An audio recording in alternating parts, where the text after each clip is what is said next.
One of the last areas of spiritual discipline for us to surrender was in the area of giving and tithing. We've always known what to do as far as giving and tithing, but we then kind of became the king of excuses. When we earn more money, we'll start tithing.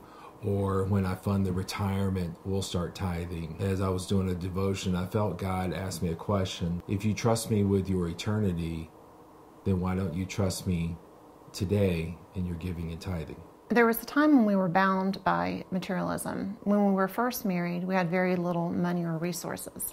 As our income grew, so did our sense of entitlement and our bondage to material possessions. As we became more successful, our dependence on God diminished, and our dependence and our reliance on ourselves and our own abilities and strengths really grew. We had not really realized how much of our identity was tied to our possessions, our home, our wealth, and our cars. We went through a time of severe financial hardship, and we nearly lost everything. As a husband and a father, I felt I had failed in leadership. And so I had to come to a point where I repented and I apologized to my family. So as a couple, we decided we were going to make this part of our spiritual discipline for giving and tithing. We had very deep-rooted spending habits of all of our resources on ourselves and on our children. So as a family, we decided to adjust our lifestyle and we put God first. We started experiencing miracles and different blessings that we had no idea was coming our way. We now have less material possessions, but we don't have that feeling of lack or want.